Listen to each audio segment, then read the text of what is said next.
Bos días, muchas gracias.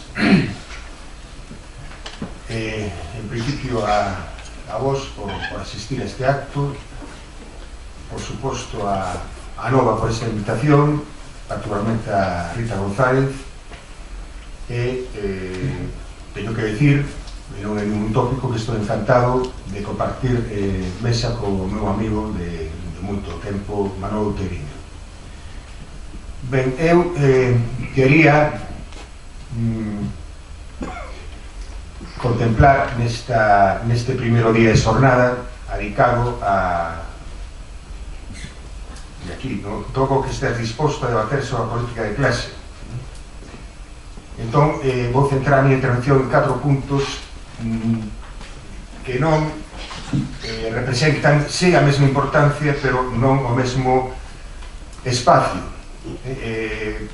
Os puntos son, en primeiro lugar, unha consideración sobre o marxismo, a cuestión nacional. En segundo lugar, unha consideración breve sobre o fracaso do marxismo, ou mellor dito, do socialismo real. En terceiro lugar, unha caracterización do que para min supón o capitalismo actual, o capitalismo serodio. E por último, unhas pequenas indicacións sobre a vixencia actual do propio marxismo, do comunismo. Algunas destas intervencións, algunas das cousas que vou plantexar aquí van en forma de tese, outra de hipótese e outras en forma de debate. Obviamente, se me reitero, o vosso permiso, o vosso perdón por anticipado, justamente esa reiteración é un síntoma, porque se vai notar precisamente na repetición que iso que se reitera é justamente o que contemplo a maneira de tese. Por suposto, o debate da tarde pois dará lugar a todas as observacións que vais facer e as contradicións que vais procesar sobre a miña exposición. En Marx non hai propiamente unha teoría sistemática sobre a cuestión nacional. É o primeiro que hai que deixar sentado. Nin é isto que máis nos debe importar, unha estrategia política xeral para o proletariado nese terreno. Os seus textos respecto deste tema constitúen máis ben tomas de posición políticas concretas para casos específicos. De xeito que o seu tratamento da cuestión nacional posúe un carácter fundamentalmente táctico, relativizando o conflito nacional e subordinando o proceso revolucionario en cada país en concreto. Non obstante, Marx defende, como non, o principio de autodeterminación xa no marco da Asociación Internacional de Traballadores, mais rexeitando a súa elevación a principio absoluto, cinguindo o seu alcance e lugar aos obxectivos do momento obrero. Segundo os casos, minimízase ou acentúase o valor instrumental dun principio sempre percibido baixo o ángulo da dinámica revolucionaria. E así contemplamos como, e agora falo de Marx, de Engels en concreto, mentras que a nivel de casuística non apoian ou non ven pertinente a independencia de Texas ou a anexión da Baixa California a México, a prol da súa anexión por Estados Unidos de América. Pois se queremos no debate explico o porqué desa cuestión, porque avanzo, non? Retrasaban, según eles, a asociación das forzas productivas e tampouco, nos parece unha barbaridade, non? Para que contextualizar ben o marco da situación, estaban de acordo na independencia da India con respecto a Gran Bretaña. Sí, sin embargo, se manifestaron absolutamente a pro da independencia de Polonia. Eles xa, pero Lenin muitísimo máis, non? En clara polémica con Rosa Luxemburgo e de Irlanda. E o caso de Irlanda é paradigmático porque seguramente é o caso que máis se asemella a Galiza neste aspecto.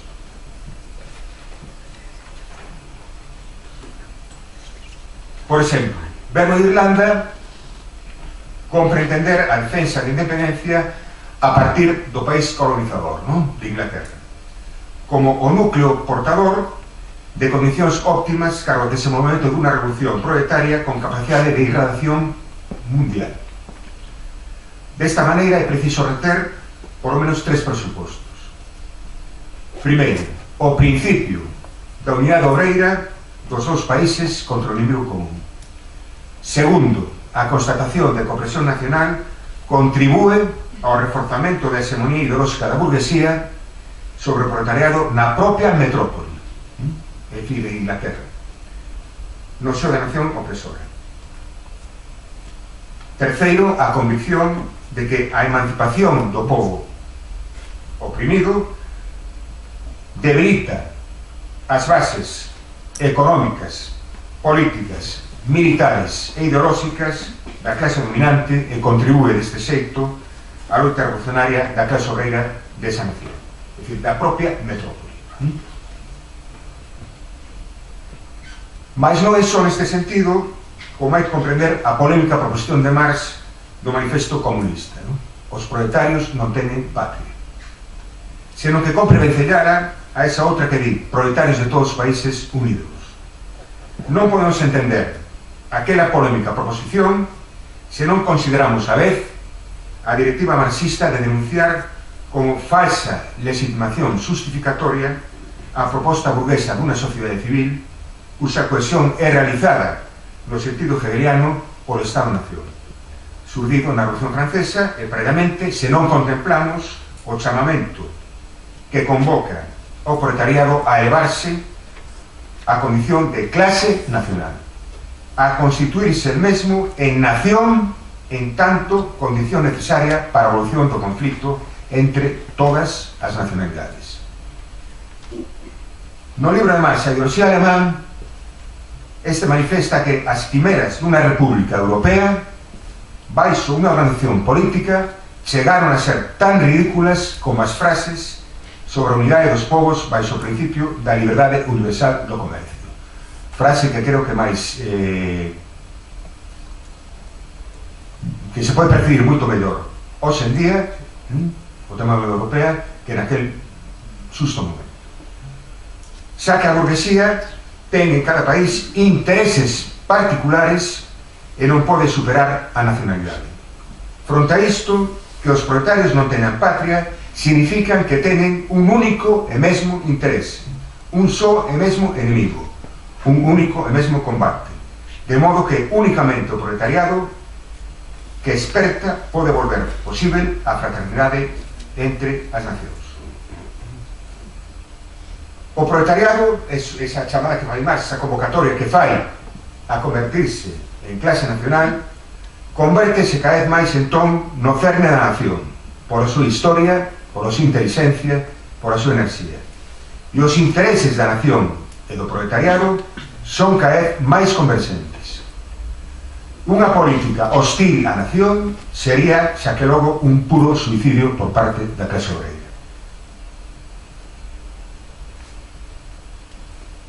Sen a independencia nacional, entón, a loita de clases proletaria non pode desenvolverse con toda a súa potencialidade.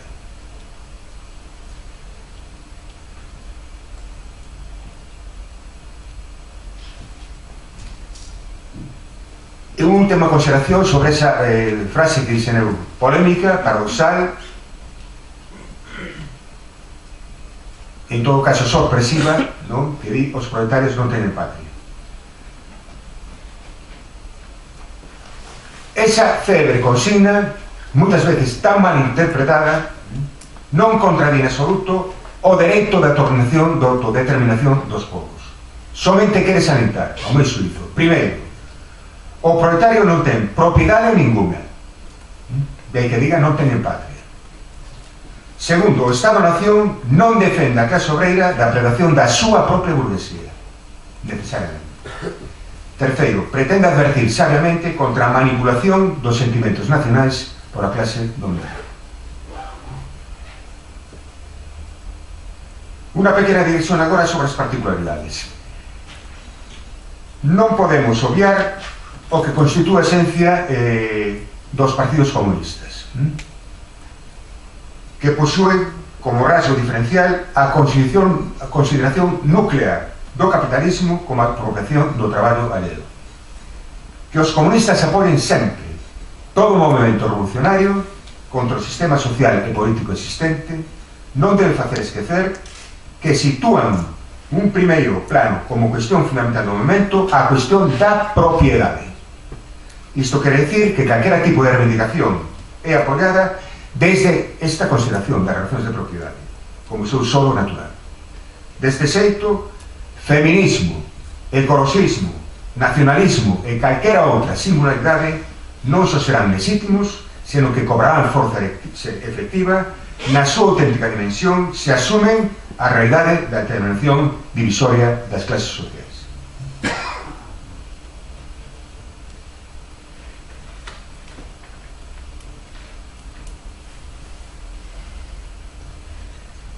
O posicionamento de Lenin, para mí, nuclear nesta dialéctica nación-clase, convoca a lutar contra a opresión nacional máis sen soster o nacionalismo burgués.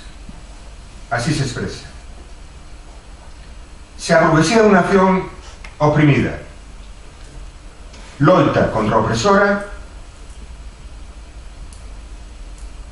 nós estamos sempre, en todos os casos, e con máis decisión que ninguén, a favor, xa que somos os enemigos máis audaces e consecuentes da opresión. Mais a burguesía da nación oprimida está por o seu nacionalismo burgués, nós estamos en contra.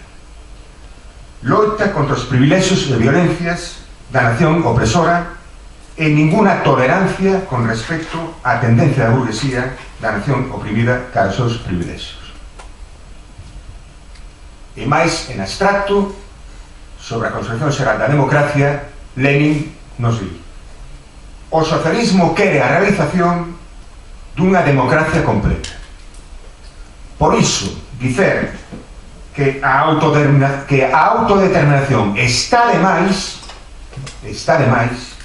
e recordemos a un partido españolista que se declara o comunismo, aproveito para decir, repito, por iso, dicer que a autodeterminación está de máis no socialismo é tan absurdo e implica o mesmo que se dixéramos que a democracia está de máis no socialismo. Existe un artigo modélico en canto ao seguimento desa doutrina leninista. Titúlase O mito das liberacións nacionais. E atópase, curiosamente, número 2 da revista Terra e Tempo, 1965. Cito: de que lle valen a independencia a India, a Egipto ou a Congo? A élite estranxeira cede, no mellor dos casos, o seu posto á élite nacional. Non se pode entón falar de liberación. Antes explotábase en inglés, agora en árabe. Liberación nacional significa, na grande parte dos casos, ascensión ao poder da élite nacional. Para evitar unha liberación nacional deste tipo, fíxose o punto 2 do programa da UPG. O pobo galego exercerá o poder na Galiza. Isto é o que tamén comprendera James Connolly, paralelamente a Lenin, quen o admiraba e combatía a todos aqueles que supuñan o levantamento irlandés como unha revolución burguesa. A independencia política non ten significación se non vai acompañada da independencia económica. Compra abolir a dominación do capitalismo ao mesmo tempo que a dominación de Inglaterra. A medida do avance da militancia de Connolly no marxismo producirase na problemática nacional un deslocamento na acentuación. A liberación nacional concibida como a apropiación dos obreiros e campesinos irlandeses do produto do seu traballo ocupará un lugar central nos seus escritos. Compre lembrar, por último, ao falarnos de Lenin, que o principio de autodeterminación é considerado por él tamén como alternativa nítida fronte ao que poderíamos chamar naciocentrismo. O que se reclama é a vez a independencia nacional e a cultura internacional da democracia. Por iso compre combater tanto os nacionalismos esencialistas como aquelas concepcións que os expulpan en tanto emanacións dos respectivos caracteres e idiosincrasias particulares. Non pode ser defendido Khomeini, nin o islamismo, entre moitos exemplos, en nome da particularidade religiosa e cultural iraní ou árabe, que fai atrasar a muller, por exemplo, antes da Idade Media. Por non falar de algo máis próximo como o integrismo árabe. Non. Desde Robespierre sabemos que existen dereitos universais, comuns a todos os seres humanos. E posteriormente, hai que dicilo, os homens, posteriormente hai que dicilo, das mulleres, que non estaban contempladas aínda en 1793. Que estes e estas non poden ser agredidos por ninguna comunidade do planeta en nome da súa singularidade étnica, cultural ou religiosa. Nisto consiste, entre outras moitas cousas, a cara positiva do xacobinismo, si é que tivese unha cara negativa. Isto podemos discutir tamén no debate, porque ás veces se confunde, mas ás veces non, casi sempre, non? O xacobinismo con centralismo, non? Justamente como unha ideoloxía tramposa por parte do nacionalismo burgués, non? É o caso de Cataluña, non?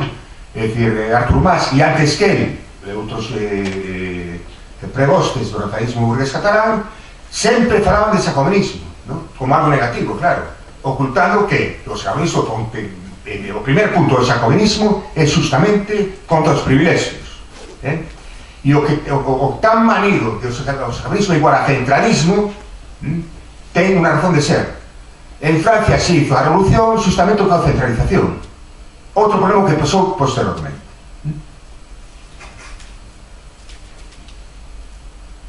Fiquemos nesa cara afirmando que no que atinse a cuestión nacional o que se fai necesario é dirixírmonos desde a singularidade nacional cara a universalidade xenérica do comunismo, combatendo coa mesma decisión os naciocentrismos aludidos e, por suposto, o naciocentrismo do imperialismo dominante. Isto é, por darse un exemplo, denunciar o integrismo musulmán implica tamén loitar resolutamente contra o católico e o protestante. Ben, para rematar con este primeiro punto, só unha consideración sobre o papel dos comunistas de práctica nacionalista ou, mellor dito, como para algúns de nós, independentista. As clases populares correspondeulles, como é sabido, conservar o patrimonio ético e político de Galiza fronte a España e os imparios daqui. Hoxe a confusión é grande, xa que hai partidos que pretenden conservar ese legado, pero ben sexa por dogmatismo, sectarismo ou pregamento aos intereses burgueses, vemos que non son dignos de representarlo. Xa que logo, máis que nunca, correspóndenos aos independentistas que nos reclamamos no marxismo coller o relevo do inmenso sacrificio, pero tamén da inmensa esperanza que sucedeu, que sacudeu o espírito dos nosos devanceiros. Eu, moitos como a min, declárome fiel, e que se me entenda ben, a ese acontecemento, no sentido baduicista da palabra, ainda que posteriormente en outro punto criticarei algún aspecto desa noción de acontecemento. Repito, declárome fiel a ese, ou declarámonos fieles a ese acontecemento radical que estirou a Galicia da humillación e que concentrou no seu ideario a síntese de marxismo e de nacionalismo. Recibe a creación en 1964 da Unión do Pobo Galego. Falo para que se me entenda ben. En 1964, non falo 2013. Organización daquela, UPG, que propuña como contradición principal dous antagonismos disimétricos como a face e o vez dunha mesma folla.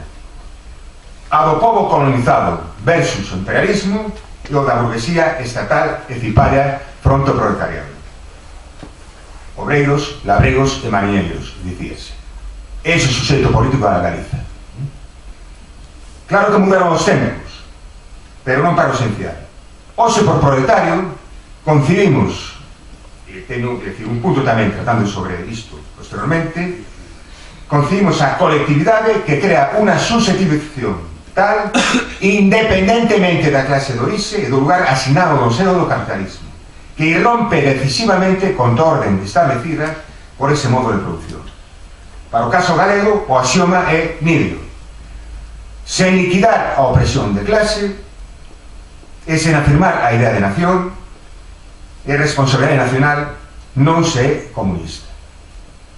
O nihilismo nacional, sob a forma de cosmopolitismo, non son un erro, mas tamén unha interpretación interesada do imperialismo. Afastar o contido do internacionalismo da súa forma nacional é a praxe de aqueles que non entenden nada de solidaridade entre as nacións. Esta mósese vencellada por enteiro a resolta disposición por a soberanía nacional. Parella de antagonismos disimétricos, as dúas vertentes supraítas da contradicción principal na súa función, non na súa estrutura propia. En segundo lugar,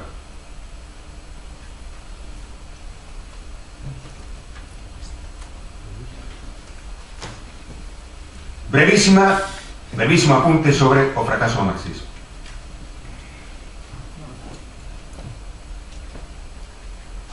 Con vistas, obviamente, a entendermos que sigue a ser a ferramenta máis precisa, máis concreta e máis eficaz non só para a elección de clase, senón para a elección nacional. Que a forza inmensa do poder do capital infiltre todos os espazos sociais non debe cegarnos sobre un síntoma: a denegación. Justamente co seu rol principal, o de defensa fronte un fantasma. Se o marxismo estivese de feito liquidado, non sería necesaria a compulsión repetitiva de certificar a súa morte. Se efectivamente se tratase dun morto ben enterrado, non cumprirían todas esas postas en escena coas que os media nos obsequian. É sabido comeza o manifesto comunista: un fantasma obsesiona Europa. Hoxe, tal espectro, lonxe de se disipar, e malas derrotas sufridas, amosa a súa realidade precisamente a partir da denegación da súa existencia. O que fracasou foi a confrontación do comunismo na ecuación Estado-Partido, o Partido-Estado, cos seus 4 xinetes de apocalipse: evolucionismo, dogmatismo, sectarismo e, hai que dicilo, revisionismo. O marxismo non ten nada que ver cos avatares estatais. O guardo, tamén o deixo para o debate. Nin co fracaso do denominado campo socialista. China representa o cumio desto. Justamente, o único, estou tomando exemplos como Cuba, etc., o Vietnam, pero bueno, digo, un país, unha potencia xa non emerxente, unha potencia actual, económica, e militar, non tanto política. Representa o cumio porque é o paradoxo máis nocento e cruel da historia, xa que regresa ao escravismo baixo a dirección ML, marxista-leninista. Ni son marxistas-leninistas ni son nada, por suposto. eles mesmos non o creen. Utiliza o marxismo-leninismo unha especie de militarismo, non? De enfeudamento baixocal, negar a perder o corsé do seu dominio. Cando efectivamente repartan na nova configuración do capital salvaxe que está a necesitar da acumulación capitalista salvaxe que están a necesitar nestes momentos, entón, pois, pode suceder que efectivamente convoquen elecciones libres tipo capitalismo liberal occidental. Ata ese momento non.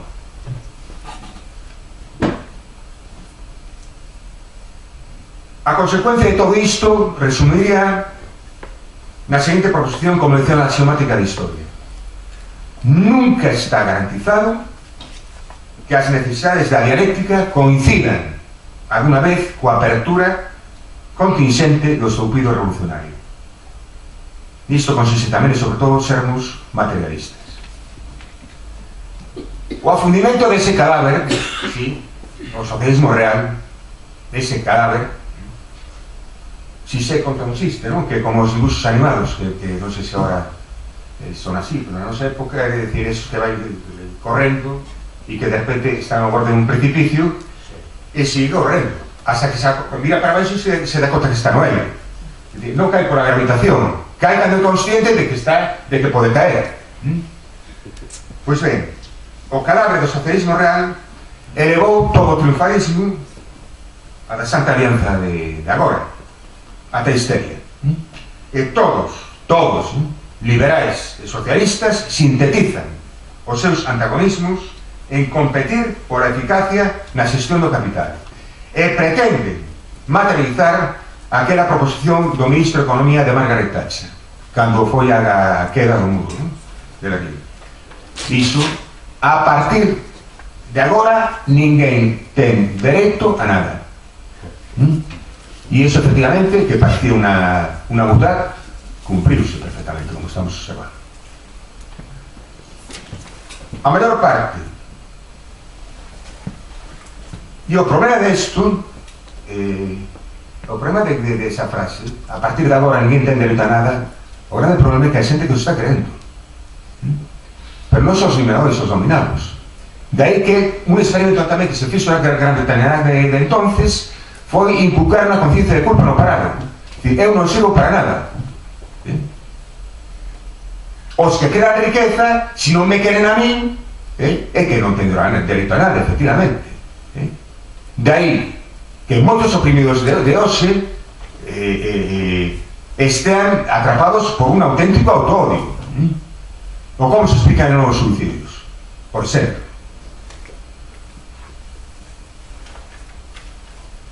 A maior parte das inscripcións do manifesto comunista, desemos de momento o seu carácter de convocatoria revolucionaria, non? Mostra a história con brutalidade as súas sustezas. E outra volta fai falta ser cínico ou cándido para non o reconocer. O poder estatal moderno, agora mesmo, non é máis que unha comisión que administra os negocios comuns de toda a clase burguesa. O de preferirlo, o poder do capital é unha banda clandestina. Era unha banda clandestina, ahora xa o compasina con unha banda oficial, porque todos sabemos quen son. Ante todo, que eu preciso unha primeira condición agora de este manifesto comunista, non é outra que aderrachar copazos do derrubo do leste, coa pena por ese perdo. Compre interromper a lógica da derrota, máis que nada porque aquela ruína é un proceso inmanente na historia dos estados, non da historia da política. O que fracasa coa URSS non é o comunismo, senón a súa ausencia, precisamente, determinada por diversas variedades. Non é momento de analizar agora. A ausencia dunha política auténticamente comunista, aínda que tal ausencia se enchida hoxe por capital tamén máis salvaxe e por as mafias existentes. É necesario pensar, xa que logo, que nós non somos herdeiros do fracaso do comunismo, senón máis ben da dramática constatación da súa ausencia. Por tanto, o comunismo non é en absoluto anacrónico, como se di por aí, rancio, ¿no? Receso, la nave case do bronce. Anacrónicos son o capitalismo, o poder da Igrexa, as oligarquías e a monarquía. Por outra parte, compre ter en conta que estamos nunha nova fase de historia, a historia mesma da política de emancipación, e unha política de emancipación merecente de tal nome que obviamente contempla este tipo de contradicións, non? E sobreterminadas, son todas sobreterminadas por a idea mesma do comunismo. A primeira etapa sería a que cubre aproximadamente os anos entre 1840, cando revoltas en Europa, e 1871, co fracaso da Comuna de París. Sempre nesta espiral dialéctica da historia, o punto de interrupción da emancipación é unha derrota. Pero tras esta derrota volve a espiral a renacer e se produce outro período. Segundo período, 1917, Revolución Soviética, 1972, fracaso da Revolución Cultural Proletaria en China. E agora estamos na que temos que iniciar, nos albores do século XX. Xa que logo debemos pensar a chamada crise do marxismo e, sobre todo, tornarnos suxeitos desa crise e pensar na súa inmanencia. Isto é, que nós, os comunistas, somos os únicos aptos para falar desa crise. É necesaria unha operación de torsión que consiste en pensar o impensado na historia do comunismo, porque tamén iso facilitará o movimento revolucionario. En primeiro lugar, constatemos o que sucedeu a nivel ideolóxico desde o comezo desa crise, finais da década dos 70 no pasado século, a que finais deste. O divorcio entre teoría e práctica, coas súas consecuencias. Me refiro á crise do marxismo, non á crise a estafa. Divorcio entre teoría e práctica, coas súas consecuencias. Reclusión da reflexión marxista no ámbito académico e primacía das cuestións filosóficas, puramente filosóficas, en detrimento das políticas. Todo isto acompañado do afundimento do socialismo real, conduciu a un forte sentimento pesimista. Xa que logo, esa constatación valeira ao marxismo do seu sentido revulsivo, convertindo en obxecto de análise universitaria, neutralizando, despolitizando, a fin de contas destruindo como verdade para devolvelo como mero saber. É dicer, un Marx sen loite de clase, sen considerar a explotación, que corre o risco de non ser nada máis que o seu propio establecer fantasma.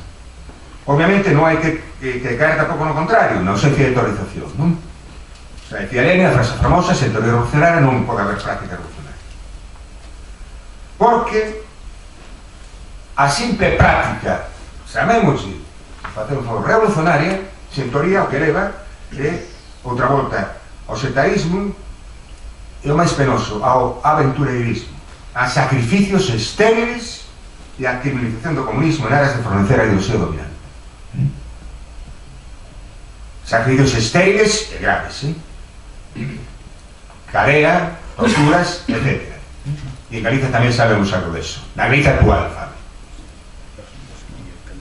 Terceiro punto, consideración sobre o capitalismo actual.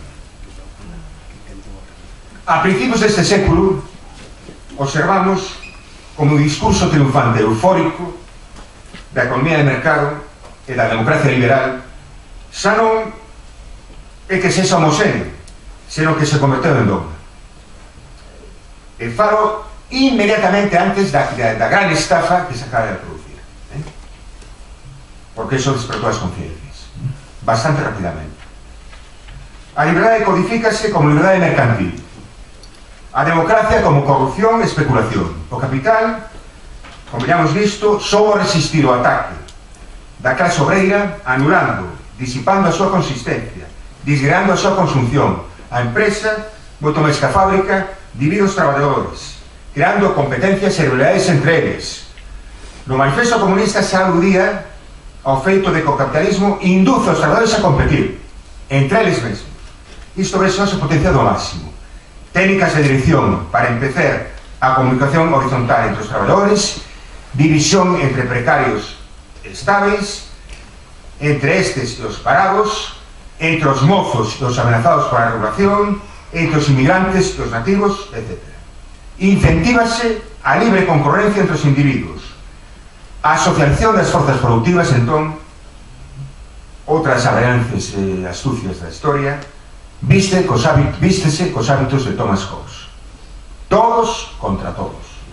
E todas contra todas. E todos contra todas, e todas contra todos. O poder de clase goza de tal saúde que hoxe é omnipresente, multiplicado e multiplicador, cun poder de infiltración evidente, pero xa non é comunmente aceptado. E aquí ven a resposta á gran estafa, a tímida ou grande ou embrionaria resposta á grande estafa. Creo que nos atopamos entre unha nova rebelión, e a nivel planetario. O Deus consenso, o mellor dito, a tríada mercado, consumo, consenso, a santísima trinidade do capital xa non pasa por norma. A crise actual, a estafa profundísima onde a historia, onde o goberno comezou xa a alterar positivamente as conciencias. E hai que pensar unha cousa, que tamén pode valer para o debate. Quen comeza esa resposta non é precisamente unha organización política. Ou non só. Quen comeza esa resposta, e se tedes algún dato que me contradiga, agradecería saberlo, para mi información en primeiro lugar, é ese movimento chamado Indignados. Me refiro no Estado español, me refiro en Francia, me refiro en casi todas as partes do mundo, e me refiro incluso aos países árabes, se chama a Primavera Árabe, que despois, como sabemos, saiu rana, por ser breve, de lugar, pero foi efectivamente así. Parar un porto marítimo en Estados Unidos, como foi Oakland, non é ninguna broma, e ahora non teño dato, pero me parece que non había unha folga tan intensa en un servicio portuario en Estados Unidos, me parece que es de 1900, justamente após da Segunda Guerra Mundial, algo así, no 48, me acabo de decir, non é ninguna broma, e iso a prensa non enfatizou, de repente os obreiros con por solidaridade, con movimento Occupy Wall Street, deciden parar un porto. Imaginemos se eso se disparase, que sucedería? Ben, problema, entre outros, para mí fundamental. A ideoloxía dominante posúe entre os seus fins prioritarios a evacuación da política como práctica de manifestación dun conflicto e da introducción dun dominio, identificando o exercicio da democracia como pura xestión. As democracias de mercado, es decir, todas, salvo unha pequeñísima excepción, non sei se será Cuba, por non la coñezo, non? Manténese gracias á despolitización generalizada da población, subordinándose aos grandes centros de asuste do capital internacional. Esa identificación absoluta da política coa xestión do capital non é xa o segredo vergonzoso que agacharía as formas de democracia. É a verdade declarada coa que se legitiman os nosos gobernos. Que a forza de rebelión dos cidadáns, se na cal historia non existe, lección de Marx inesquecible, se presentase excluída nas nosas representacións, implica previamente a exclusión da política, a menos que se quere chamar política a esa pura xestión administrativa, cando non ao aburrido circo co que a prensa e a televisión nos educa en democracia, ou o espectáculo terrible de guerras programadas en facilitarnos os nomes dos responsables. o restablecemento, xa que logo, da política na súa dimensionalidade.